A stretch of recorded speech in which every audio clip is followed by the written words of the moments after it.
Igual yo creo que parte del por qué muchos, sobre todo generaciones más grandes, tienen ahí su patrimonio, es porque pues en ese entonces era más accesible el acceder a un enganche de una propiedad inmobiliaria que el acceder a un portafolio de inversión. El tema de las propiedades se ha vuelto muy poco accesible para la mayoría de las personas.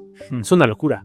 Y algo muy interesante es que en México la cantidad de departamentos que existe es mucho menor como en otras ciudades, o la densidad, por así decirlo, de vivienda es mucho más baja en comparación con otras ciudades. Pues tienes que analizar las tendencias. Entonces, definitivamente las tendencias demográficas no apuntan a que tú tengas gran parte de tu dinero invertido en una casa. 20 años, el S&P 500 te habría convertido esos 5 millones de pesos en 50 millones. Y la propiedad apenas valdría pegándole a 20 millones, ¿no? O sea, técnicamente tú tienes más del doble de patrimonio a través de haber invertido en el S&P 500, que son las 500 empresas más importantes de Estados Unidos, que manteniendo tu inversión en esta casa.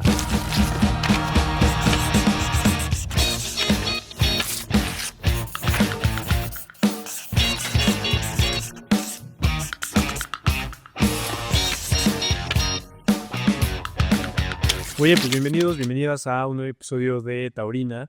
Tengo el gusto, como siempre, de estar con el buen Mike. ¿Qué onda, Mike? ¿Cómo andamos? ¿Todo bien? Todo bien, todo bien. ¿Tú cómo estás? Todo bien. Aquí también con el buen Giorgio. ¿Qué onda, mi Giorgio? ¿Cómo andamos? ¿Qué tal todo? Ya listos para una buena masterclass de real estate. Muy bien, buenísimo. Pues sí, justo de lo que estaremos hablando el día de hoy es un poco más desmitificar las inversiones en bienes raíces, porque, bueno, para que nos demos una idea, el mercado de bienes raíces en México va de 34 mil millones de dólares y es el segundo mercado más importante después de Brasil.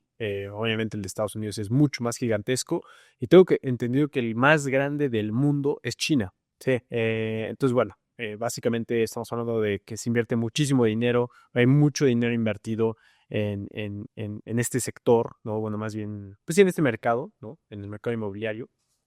Y la creencia popular es que es la mejor inversión que puedes hacer en la vida, ¿no? Comprar tu casa y simplemente dejar ahí el dinero enterrado, ¿no?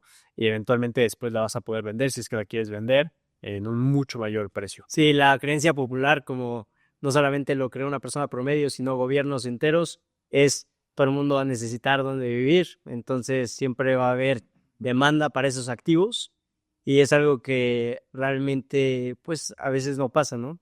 Como le pasó a China, que realmente hicieron tanta oferta que ahora ya no hay demanda por departamentos y distintos inmuebles. Sí, están tirando torres nuevas, vacías, ¿no? O en Sí. China, por lo menos. Y que tienen, por ejemplo, ciudades completas vacías, ¿no? Sí. Es una locura y que realmente se presta para, pues, justo causar crisis, ¿no? Como la crisis inmobiliaria del 2008, realmente fue causada por esto, porque todo el mundo pensaba, nadie va a dejar de pagar su hipoteca, todo el mundo necesitaba una casa y demás. Cuando se dieron cuenta, pues nadie estaba ya pagando sus hipotecas y ahí empezó una crisis bastante dura, ¿no? Sí, al final creo que es parte como del sueño americano que se manejó desde hace unas décadas, ¿no? De qué es lo que tú tienes que hacer.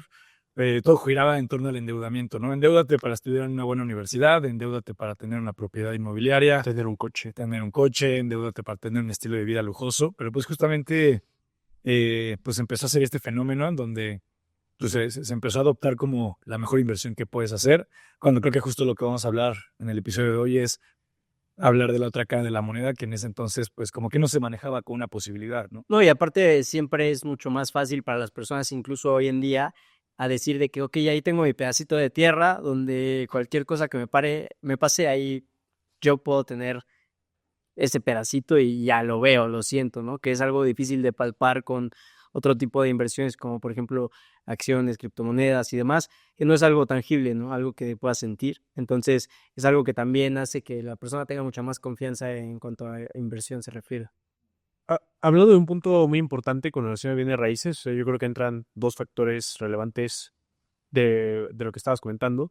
Yo creo que invertir en bienes raíces o ser dueño de alguna propiedad termina siendo mucho más como esta parte de ego, ¿no? O sea, de estatus de ya tengo mi propiedad o ya tengo estas propiedades y justo, pues, es una forma de poder alardear que tienes éxito financiero, ¿no? Sí, como tal, también mucha plusvalía que hubo durante a lo que muchos voy. años. Ese es el punto. El punto número 2, la realidad es que la forma en la cual tú ganas dinero en bienes raíces, pues es dos maneras. Rentas, y si no está rentado la propiedad, la única forma es a través de la plusvalía, ¿no? Lo que vaya creciendo el valor de la propiedad conforme pase el tiempo. Y que es una ganancia virtual hasta el día que Hasta el día que quieras quieras vender. Y que no necesariamente puedes generarla, ¿no? Por ejemplo, si tú compraste un apartamento en Acapulco y fue el huracán que fue hace 2 años, ¿no? El huracán. Sí. Hay muchos fraccionamientos que siguen dañados, evidentemente, y que probablemente va a tardar mucho tiempo en que se pongan todos de acuerdo en un mismo edificio para reparar los daños. Entonces tu plusvalía pues está muerta. Pues prácticamente perdiste, ¿no? Ahí el Perdiste. capital.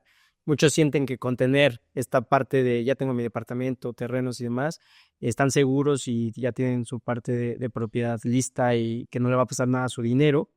Pues al contrario, ¿no? Tienes también diferentes riesgos a los que tienes con los mercados comunes, pero de igual forma existen. No, igual, por ejemplo, hace no mucho, ahorita el incendio que pasó en Los Ángeles, pues mismo caso, ¿no? Y de hecho muchas propiedades pues no estaban aseguradas. o la tormenta que hubo en Valencia, aquí en Ciudad de México, un temblor, ¿no? Que pues no sabes si te puede dejar sin ese activo que tú tienes. Entonces, y al final, digo, estás expuesto a riesgos que pues puede que pasen una vez en 1 millón, pero pues riesgos hay también, ¿no? Que es justamente parte de este pensamiento que hay muchos inversionistas que tienen todo concentrado en real estate, como que te quieren hacer creer de tú por estar en la bolsa estás asumiendo muchos más riesgos, cuando la realidad es que la única diferencia es que en la bolsa, al estar cotizando diario los activos, pues tú ves cómo se mueven, ya la percepción de riesgo es mayor.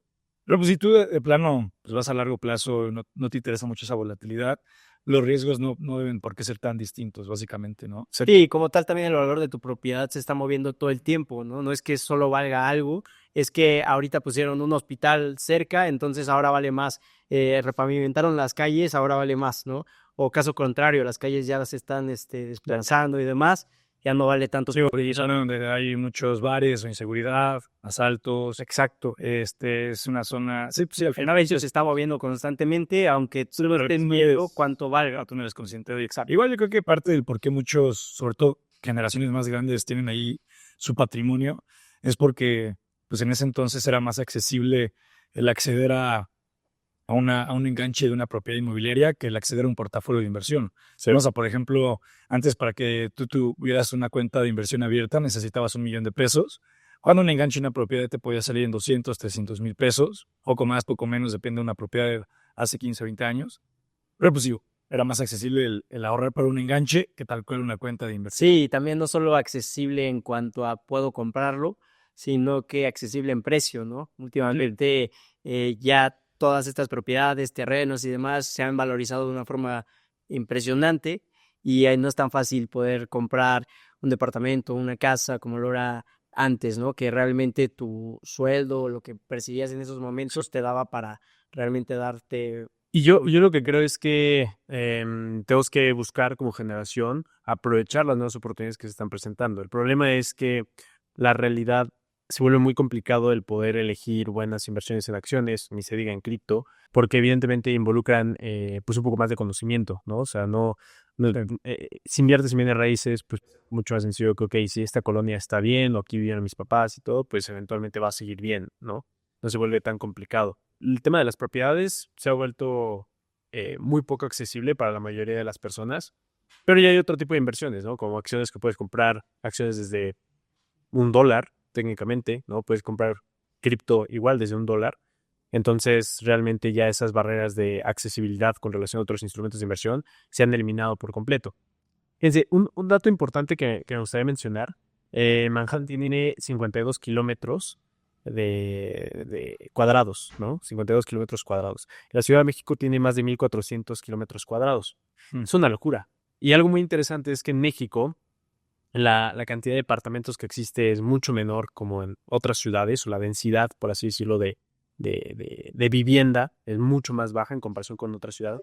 Y eso, bueno, genera muchos más problemas también en tema de transportes, tema de pues, el mismo agua, que cuando no hay agua en diferentes alcaldías, todo eso. ¿Por qué? Porque no se tiene la infraestructura. Obviamente es mucho más caro poder construir infraestructura hacia las periferias de la ciudad. Sí, exacto. Como que ese modelo de desarrollo urbano obligó a que se extendiera mucho, Una se mancha. reconstruye, ¿no? Muchas casas, y sobre todo muchas casas grandes, por así decirlo, lo que obligó a que pues cada vez conforme fue creciendo la población en ciudades importantes, como Ciudad de México es una de ellas, pues ya no alcanzaron terrenos baratos o propiedades en zonas céntricas y justo no vives por allá y vienen los problemas que vienen, movilidad, como dices, servicios básicos, incluso seguridad.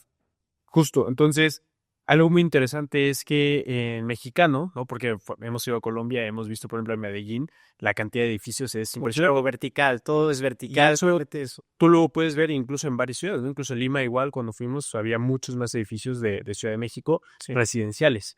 Lo interesante es que justo acá en México es como mucho más, no sé si porque estamos más influenciados por tema de Como Estados que quieren Unidos, tu casa, ¿no? quieren su casa. Quieren su casa con su jardín y todo, y eso piensan que es calidad de vida. Y aquí les vamos a poner una foto de unas casas de Querétaro, de cómo son todas las casas. Y realmente, pues no creo que eso sea calidad de vida. Tener que usar el coche todo el tiempo definitivamente no es calidad de vida.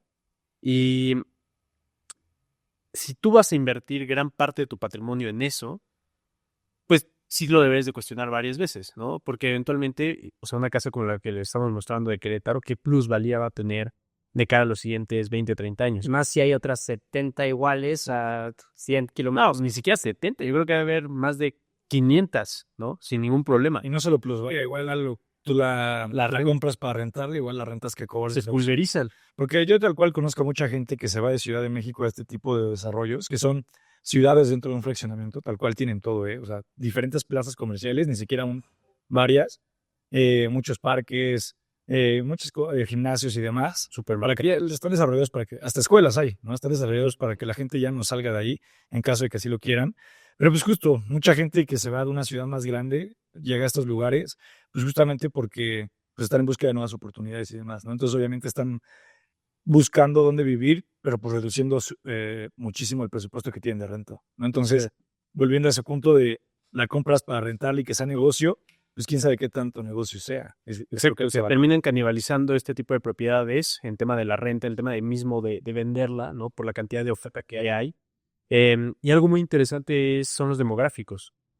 Si nos ponemos a analizar cómo va la tendencia demográfica en México y en general a nivel mundial, pues las familias cada vez son más pequeñas. Es muy probable que la población en México empiece a decrecer por ahí de 2005. Y no solo de México, de todo el mundo, literalmente está decreciendo ya la población. No es algo que vaya a pasar, es algo que ya está pasando. Exactamente. Y justo... Y espera, rapidísimo, deja terminar ahí el punto. Lo interesante de esto es a quién le vas a vender después esa propiedad. Si ya todos están orientando a, pues yo puedo vivir en un departamento tranquilo con mi pareja o con mi hijo, ¿no? Porque realmente no necesito más, pues sí, más cosas en mi vida. ¿Quién te va a comprar una casa en las periferias de Querétaro? Entonces, y si todos quieren vender al mismo tiempo, ¿qué va a pasar? Lo mismo pasa con Mérida y lo mismo pasa con muchas ciudades de México que creen que el ritmo de la población va a seguir creciendo de manera exponencial, como sí le tocó a nuestros abuelos, ¿no? Así le tocó a nuestros papás, que en los 50, 60 evidentemente compró un terreno sin sentido. ¿Por qué? Porque las familias eran de 6, 7, 8 personas y el crecimiento poblacional era una locura. Sí, como tal, es lo mismo que ahorita está pasando con China. China estaba creciendo muchísimo la población, entonces dijeron de que, oye, necesitamos construir ciudades enteras para que esa población tenga dónde vivir. Y incluso hasta pusieron algunas medidas de que ya no puedes tener más de tantos hijos cerca del 2000. Sí. Y realmente eso más toda la parte de que la población ya no está teniendo tantos hijos como acostumbraba.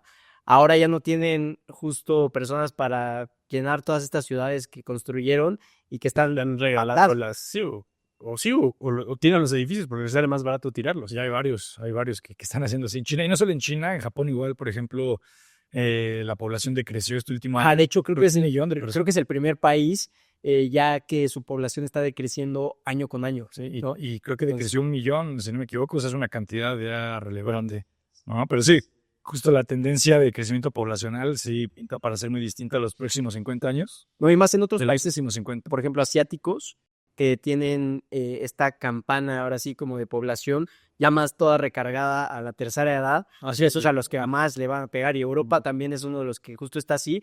Por ejemplo, para Latinoamérica, la campana de población todavía no está invertida, sino que todavía está más entre, creo que 25. Sí, más del 50% de la población tiene menos de 45 años. Entonces eso ya te das una idea de que viene mucha gente joven, pero la tendencia de la gente joven eventualmente sí es no tener hijos o a lo mucho tener 1, 2, y 2 ya estás diciendo que que es tener muchos hijos, ¿no? Cuando veíamos antes justo, las familias eran de 5, 6, 7, de 10. Hoy es más normal escuchar a alguien que de plano no se quiere ni casar, a alguien que quiere una familia numerosa. Exacto. O sea, creo que hay más casos ya de esos. Y hay un punto importante, retomando justo la parte de tendencias, es eso. O sea, tú como inversionista, porque si estás viendo bien a raíz como inversionista, que hay un debate de que no se debe ver como inversionista, solo como vivienda, etcétera, etcétera, etcétera.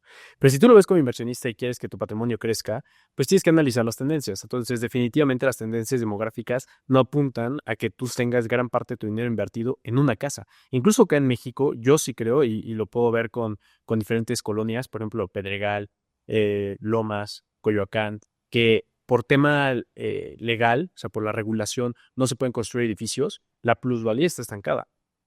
Entonces, ¿por qué? Porque ¿quién te va a comprar una casa de 50, 70 millones de pesos?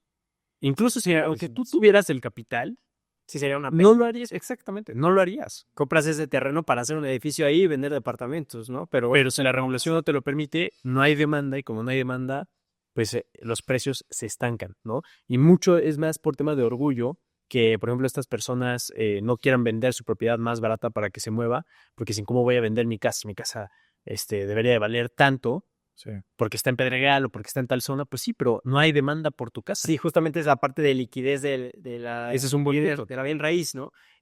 O sea, no importa que tu bien raíz cueste 50 100 millones, millones de pesos. si no tienes a nadie que te lo compre y el próximo comprador está en 35 millones y tú necesitas vender, necesitas sacar ese capital, tienes que bajar tu precio a 35 millones, porque si no, Y no yo puedes creo que ese es uno de los principales riesgos de invertir en real estate, ese arraigo que te genera tu inversión. O sea, ¿cuántas veces no han escuchado de algún familiar o conocido que de plano ya no quiere vender cierta casa? Puede que la casa esté destruida en una zona que no creció como se esperaba y demás, pero es la casa que tiene ese factor sentimental, ¿no? Es donde crecí, o mi familia, mis abuelos.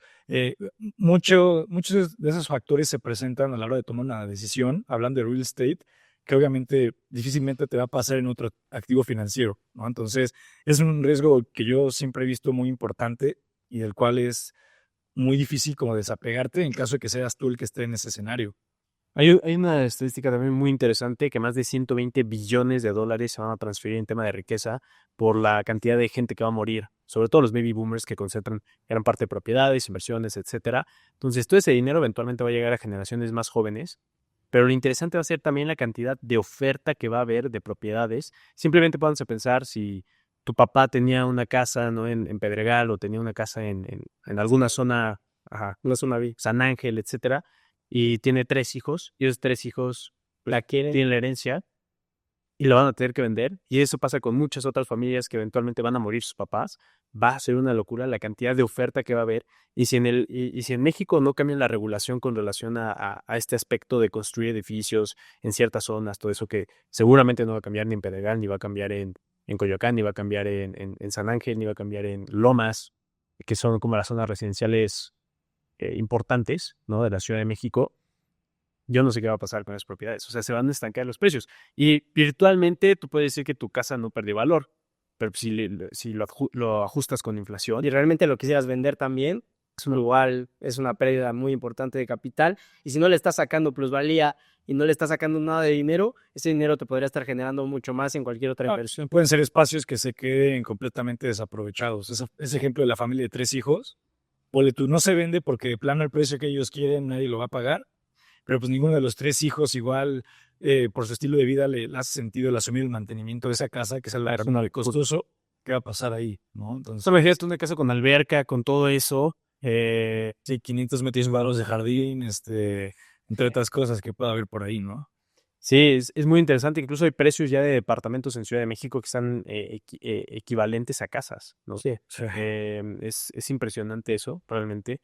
Y bueno, pasando ya a otro tema que nos hemos dado cuenta mucho con los clientes que tenemos acá en Bullground, es la parte de que está muy concentrado el patrimonio de las personas, pues en bienes raíces, cuando evidentemente hay muchas mejores inversiones. Entonces estaría padre que podamos platicar un poco sobre ello, ¿no? No sé si quieran empezar con tema de acciones, o podemos iniciar con ETFs, ¿no? Explicando esa parte de ETFs, de cómo tú puedes tener posición o exposición a una industria o a varias industrias que eventualmente, conforme crezca esta industria o crezca el valor de estas empresas, tú vas a ganar dinero, ¿no?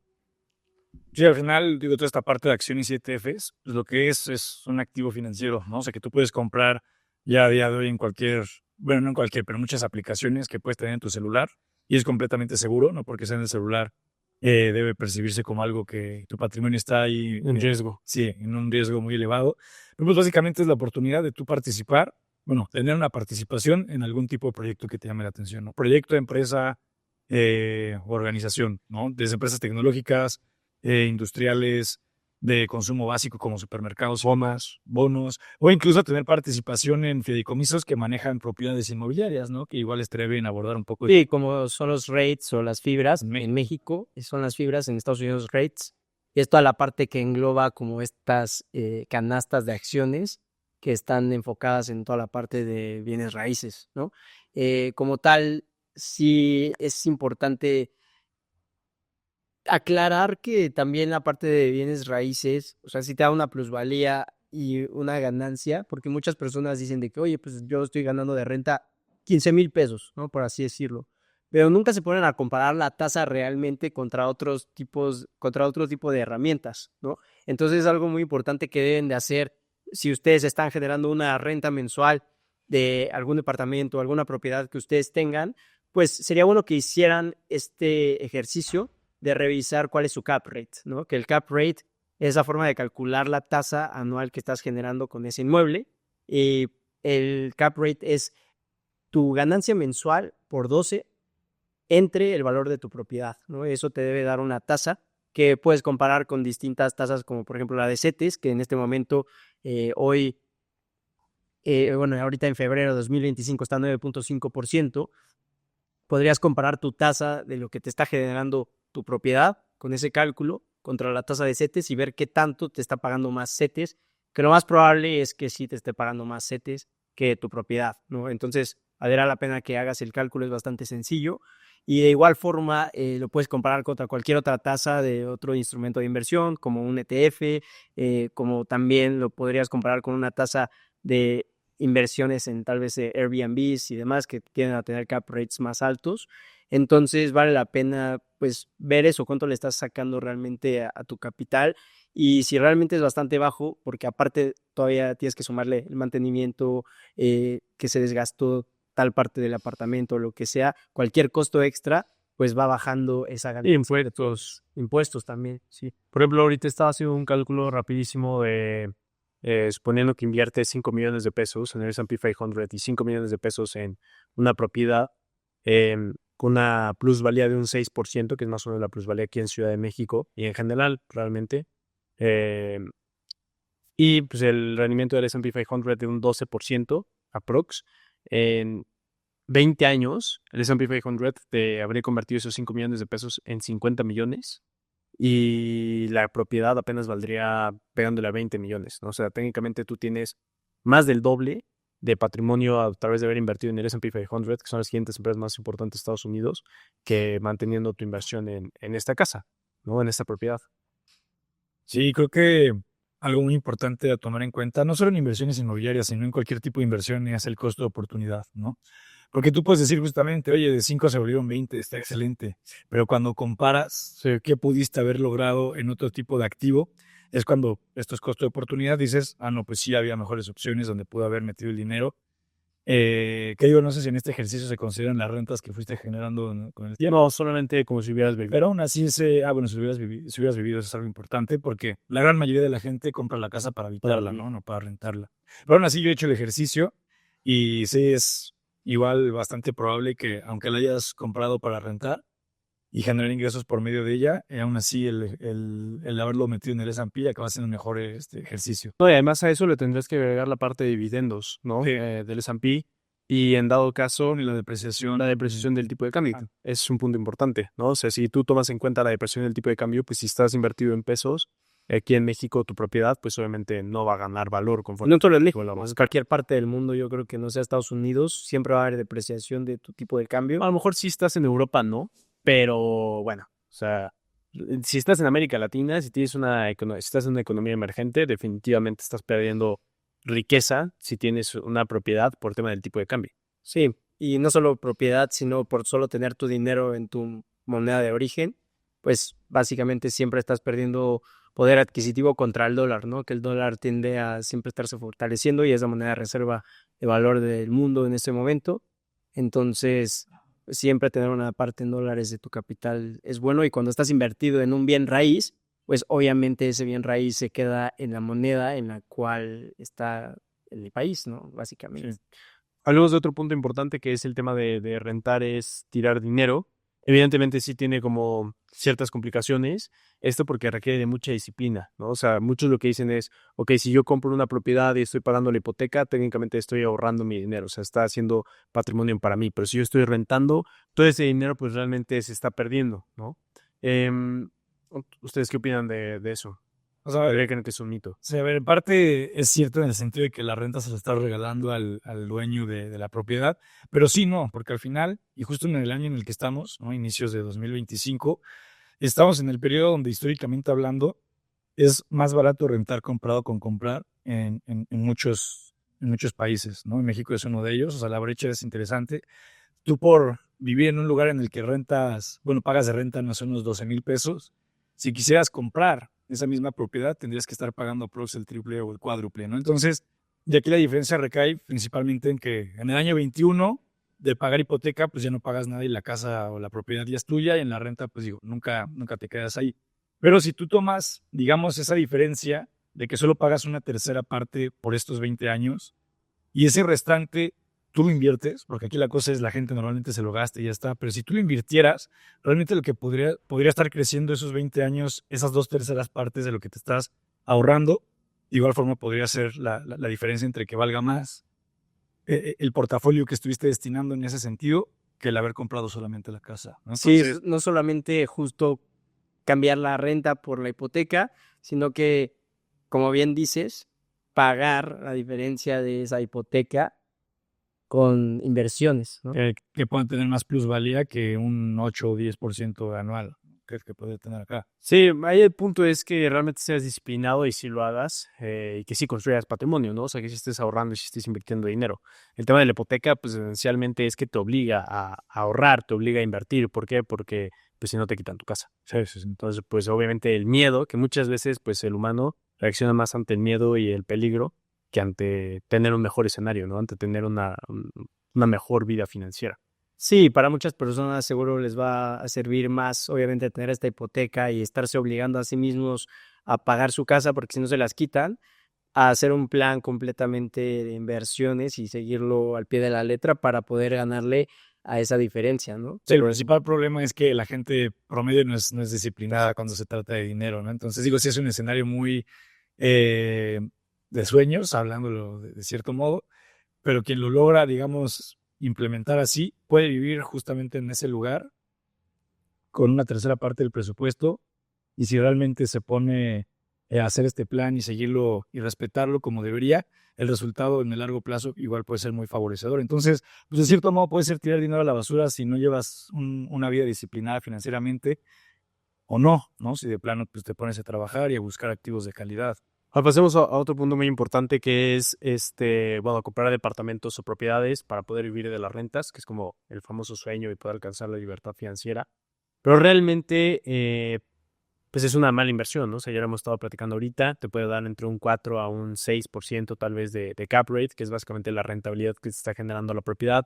Además de eso, estás muy concentrado porque, pues a menos de que tengas ya mucho capital, vas a poder estar diversificado en 10 propiedades, pero si no tienes mucho capital, seguramente estarás dependiendo de una o dos, y si esa uno o dos tienen problemas, como por ejemplo yo he platicado lo de Acapulco, o de que un temblor, o de que cualquier cosa, pues evidentemente podría haberse afectado pues, gran parte de tu ingreso, ¿no? Si tu 100% de tu ingreso depende, imagínate, de una propiedad, pues estás hablando de que en dado caso de que o no se rente, o pase algo con la propiedad, o algo relacionado, pierdes por completo ese ingreso. O algo peor, que sí se rente, pero que el inquilino sea mal pagador, ¿no? Y que ahí lo estás persiguiendo, que pueden ser meses en donde te dice, oye, yo te pago el siguiente, Y no. oye, este mes solo te pago a la mitad. ¿Cómo gestionas eso? Porque al final, pues involucra que tú estés ahí de forma activa, ¿no? Sí. Estés persiguiendo al inquilino, que es algo que no hemos hablado de otro tipo de inversiones que pueden ser mucho más pasivas y pues nada como Exacto. más libertad de tiempo, ¿no? Y ahí es donde entra un punto importante, o sea, este aspecto de ingresos pasivos, pues no son tan ingresos pasivos, ¿no? O sea, no es tan pasivo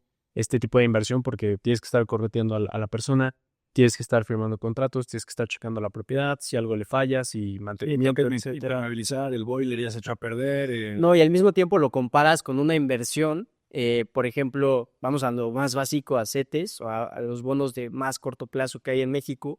Ahorita te están pagando 9.5% y realmente ahí es invertir el dinero. Te están pagando más del cap rate que comentabas, 5%, 6%. Te están pagando 9.5, casi 10 en estos momentos. Entonces ahí es cuando dices, ¿qué tanto me voy por una propiedad que me va a meter en estos 200 problemas para estarme generando este ingreso pasivo, o lo meto a los bonos que me van a estar pagando mes con mes sin pedirle a nadie nada? Exacto. Y realmente tener o incluso si tú ya traes ese capital, pues lo puedes meter a bonos de largo plazo. Sí, puedes entrar a bonos semi, puedes entrar a algún bono que tenga un mayor plazo de 5 a 10 años, que tenga buena liquidez. Ya aseguras la tasa y bueno, eventualmente te va a estar generando ese ingreso pasivo, ya realmente pasivo. Sí, exactamente, y no solo eso, sino que se me fue la idea. Perdón.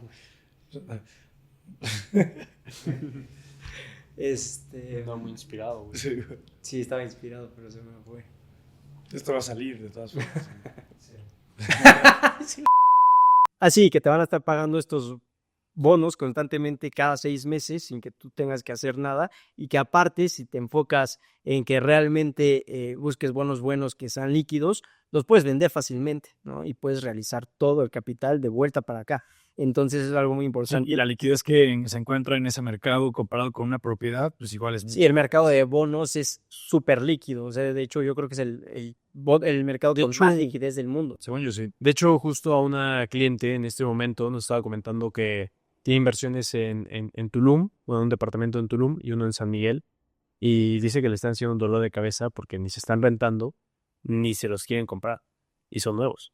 Es que seguro ya están carísimos, ¿no? Porque son 2 zonas que ya están completamente distribuidas en México. Sí. Y sigue habiendo desarrollos, ¿no? Entonces... Sí, todo el mundo sigue ahí construyendo justo edificios. Ahorita yo creo que podemos platicar un poco del ciclo inmobiliario y en qué casos tal vez sí valdría la pena meternos a tema de bienes raíces. Pero bueno, en concreto, por ejemplo, comprar un nuevo departamento, los nuevos desarrollos que están haciendo en la Colonia del Valle para ponerlo de renta, definitivamente el costo de oportunidad es gigantesco, y si tú lo ves en un lapso de cuánto dinero te va a generar en 20, 30 años, definitivamente te va a generar mucho menos dinero que invertirlo, por ejemplo, en las 500 empresas más importantes de Estados Unidos, que no tendrías que hacer otra cosa, sí, tal cual, solamente invertirlo ahí, dejarlo ahí. O sea, es lo único que tendrías que hacer. O sea, no necesitas otra cosa, no necesitas Bitcoin, necesitas acciones de Nvidia, necesitas acciones, porque bueno, obviamente en el ETF vas a tener acciones de Nvidia, si es que no llega a dejar de ser una empresa importante, ¿no? Pero pues, me imagino que no lo dejará de ser de aquí a los siguientes 20, 30 años. Pero nunca digas nunca. Nunca llegó. Kodak, ahí están varias gigantes que ya... Pero lo interesante del S&P 500, que hemos platicado en otros episodios, es que si una empresa lo empieza a hacer mal, lo sacan del índice, y si una empresa lo hace muy bien, lo meten en el índice, ¿no? Entonces, pues siempre van a ser las mejores empresas, independientemente de cambios políticos, sociales, tecnológicos, etcétera, ¿no? Cosa que una propiedad no, incluso, o sea, si cambia políticamente puede haber más riesgo y entonces pueden bajar incluso el precio de las propiedades, o cambio de regulación puede... Por ejemplo, ¿cuánta gente no invirtió en departamentos para rentarlos en Airbnb ahorita en México? O sea, era la regular, empiezan de ver negras de que creo que no lo puedes rentar en ese formato más de la mitad del año o algo así. Sí, o si tenías un Airbnb, por ejemplo, en Barcelona, que ahora ya no puedes estar más de, creo que 100 días en un solo Airbnb o algo por el estilo, y te sacan, o sea, de que ya los Airbnbs no pueden tener plazos largos, por así decirlo. Con eso más pensando en el turista. Exacto, porque quieren deshacerse como de los nómadas digitales, de los turistas y demás en la parte de Barcelona. Entonces, pues siempre estás en riesgo, ¿no? Tú porque creas que tienes tu departamento ahí, lo puedas ver, lo puedas sentir, no significa que no tengas riesgo de que mañana van a cambiar la regulación o va a pasar algo en el país o la ciudad y tu Airbnb va a valer la mitad, ¿no? Exacto. Entonces, bueno, definitivamente ya hemos dicho que bienes raíces no es tan seguro ni tan buena inversión como todo el mundo lo cree. Hablemos un poco de tal vez alternativas, y creo que algo interesante que hemos estado ahí hablando con miembros Black y también con miembros Wealth próximamente es de pools de renta, ¿no? Entonces, por ejemplo, es una forma un poco más sencilla de diversificar. Obviamente va a depender del ticket, o sea, cuánto tengas que invertir para poder formar parte de estos proyectos. Pero, ¿por qué no, Mike, nos platicas sobre este proyecto que se está haciendo con WeCity? en donde pues se tiene este desarrollo inmobiliario para un hotel boutique. Sí, que como tal ya este desarrollo lo están haciendo bajo otro nombre comercial, pero sí, es la misma gente que estaba detrás. Pero sí, digo, primero empezar a explicar un poco el tema del pool de rentas y ya podemos hablar más del proyecto. Pero básicamente el pool de rentas es una de las formas más pasivas en las que tú puedes recibir beneficios en el mundo inmobiliario, ¿no? Porque básicamente tú compras una propiedad, o una participación, perdón, en un fideicomiso, ¿no? Y este fideicomiso pues se encarga de administrar una o algunas propiedades inmobiliarias. Para este caso en específico es un hotel boutique en La Paz, que pues justo, ¿no? Estabas comentando el tema de la clienta que tiene sus propiedades en Tulum, que Tulum ya no es muy atractivo hablando de inversión, porque ya está completamente saturado. La Paz es completamente otra historia, porque está en la parte favorable del ciclo inmobiliario, y está en la península de Baja California, y es de los hotspots, ¿no? Por allá. O sea, está creciendo en turistas, está creciendo en la población local, está creciendo en la inyección moderada de dinero que está entrando, la modernización, cada vez hay más infraestructura, más hoteles, y pues justamente, pues igual con parte de la comunidad, pues va a poder participar, ¿no? En este tipo de oportunidad, que pues tiene un mayor cap rate que el promedio que hemos comentado y también una mayor plusvalía estimada que el promedio, ¿no? Entonces, en ese tipo de situaciones puede que sí haga sentido meterse, porque es la combinación de que sí es algo meramente pasivo, quien gestiona todo eso es gente que se dedica a eso, profesionales, y además pues el potencial de ganancia pues también es mayor que el promedio de inversiones. Y aparte la fase en la que estás entrando del ciclo inmobiliario, que estás entrando justamente en la fase de expansión de la ciudad, ¿no? No es un mercado que ya esté Tulum. agotado, no es un Tulum o un Playa del Carmen. En Tulum hace ¿qué? 15 años, 20, o no sé. Sí, hace unos 15 años. Eso sería lo comparable, ¿no? Haber entrado a Tulum en los 2000, ahorita pues justo está empezando a crecer, lo que te puede dar esta gran plusvalía, que ya no te puede dar si ahorita inviertes en Playa del Carmen, ¿no? Algo por el estilo, que ya está todo abarrotado, lleno de hoteles, por este lado. Y controlado por organismos que no son el gobierno como tal. Sí. Allá también temas de seguridad están más delicados. Igual es algo muy importante, que en La Paz pues esa parte de temas de seguridad más tranquilo. Entonces estás agarrando un mercado, pues ahora sí que se viene la tendencia alcista, ¿no? Y que todavía tienes mucho jugo por sacarle, la plusvalía va a seguir subiendo. Fíjate, y un caso que me parece muy similar con La Paz es Puerto Escondido. O sea, yo siento que La Paz poco a poco va a ir teniendo como este boom, así como lo tuvo, bueno, lo está teniendo ahorita Puerto Escondido. O sea, yo creo que ahorita Puerto Escondido tiene más boom que Tulum, o sea, en este momento, con relación al hype, ¿no? O sea, incluso creo que, no sé en qué revista, en dónde salió, que Puerto Escondido era la mejor playa de México, uno de los mejores destinos. Pero sí. No la digas porque quiero seguir llenando. Pero justo, ya va con cualquier destino que justo esté en y lo mismo fue Sayulita, entonces, pues bueno, La Paz evidentemente yo creo que va a ir para allá, sobre todo por donde se encuentra, que queda muy cerca de Estados Unidos. No, y las playas que tiene, que realmente... Hay muchos factores, ¿no? Hay muchos factores que entran por ahí, pero justo tiene que ver con el ciclo inmobiliario, de tú tratar de encontrar las oportunidades que apenas estén explotándose, ¿no? Lo mismo hablábamos del flipping, que es lo que estamos haciendo con los miembros Wealth. Estamos haciendo una remodelación de una propiedad en Santa María la Ribera, que es una colonia que está cerca de pues varias colonias que ya han tenido una muy buena plusvalía, como la Condesa, Roma, Juárez, la Cuauhtémoc. Un poco más arriba en el mapa para que les ubique. Tabacalera, ¿no?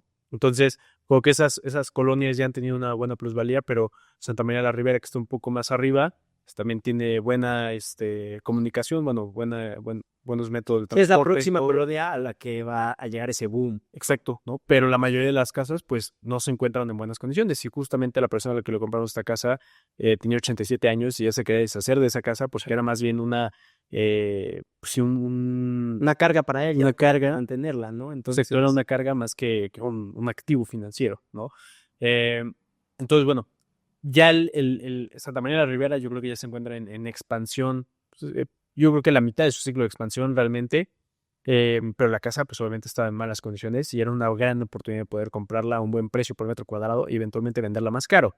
Pero es el punto, ¿no? O sea, que tengas mucha claridad de por qué la estás comprando y no solamente comprar porque tú dices, las inversiones en bienes raíces siempre van a seguir subiendo, ¿no? Y justo ahí entra también, entró el tema de la liquidez, ¿no?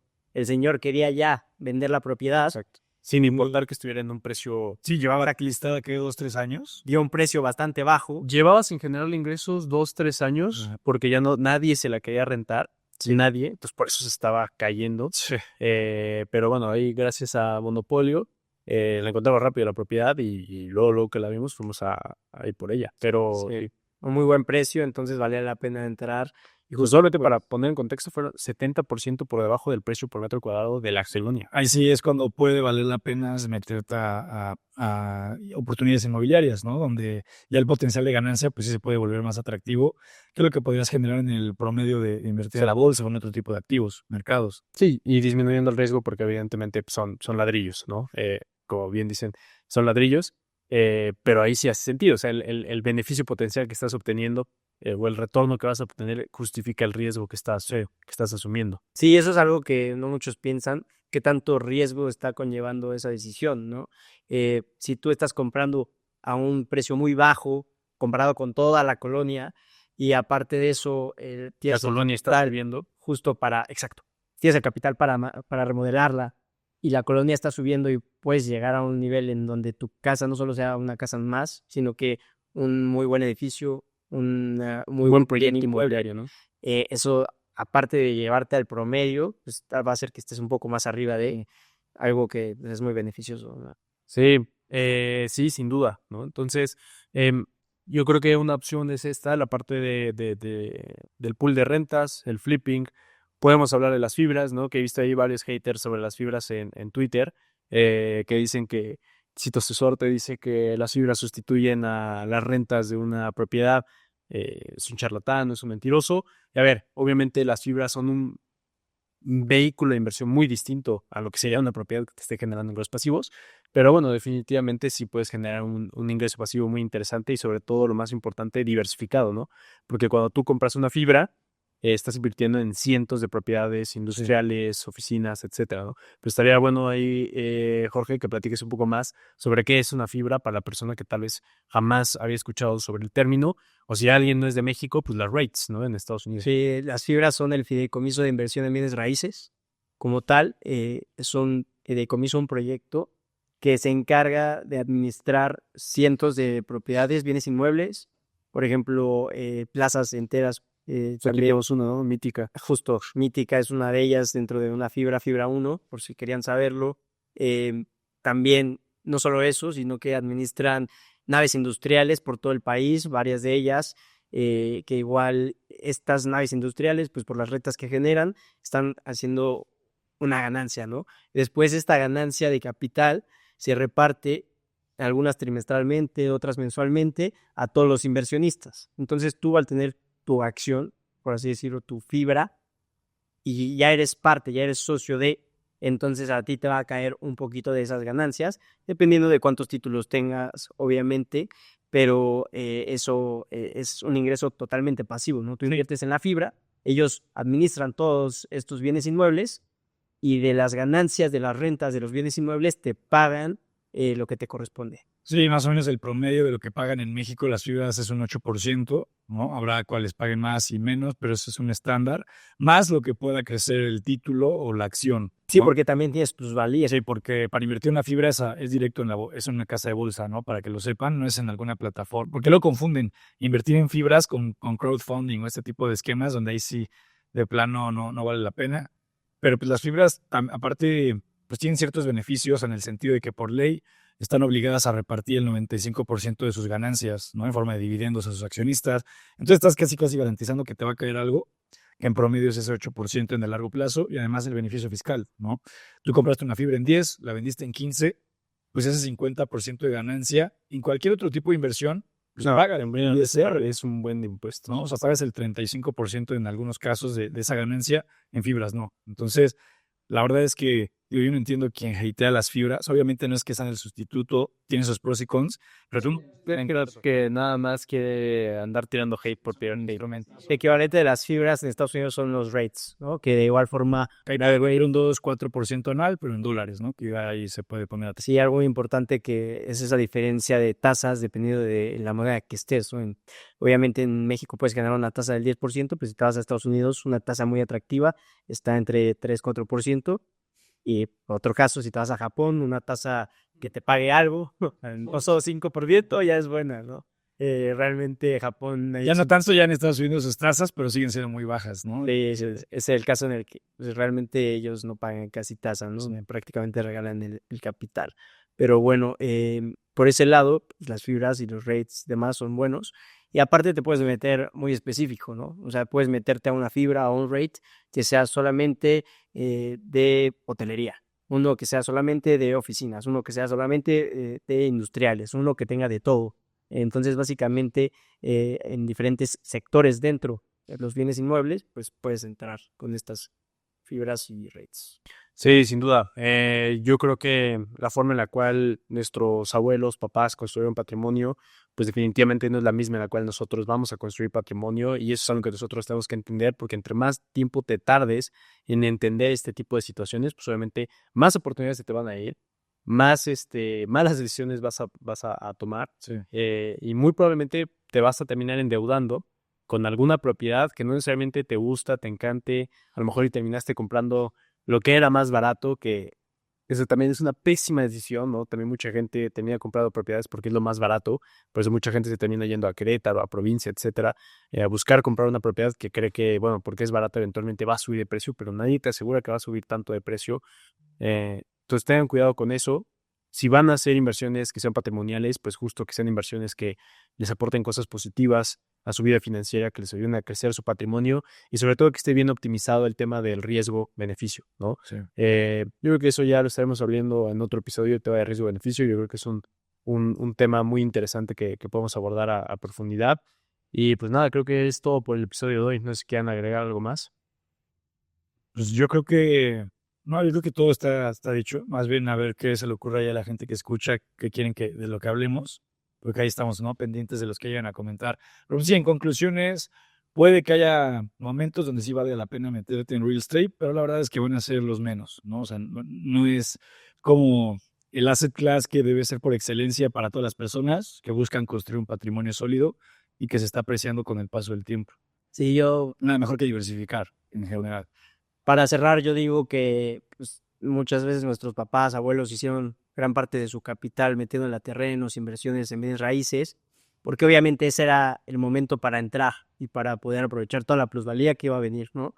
Eh, Así como ellos entraron en gran momento en este tipo de mercados, ahora hay nuevos mercados en los cuales todavía nosotros podemos aprovechar y entrar, como criptomonedas y todos los mercados digitales nuevos que hay y que es importante que podamos aprovechar.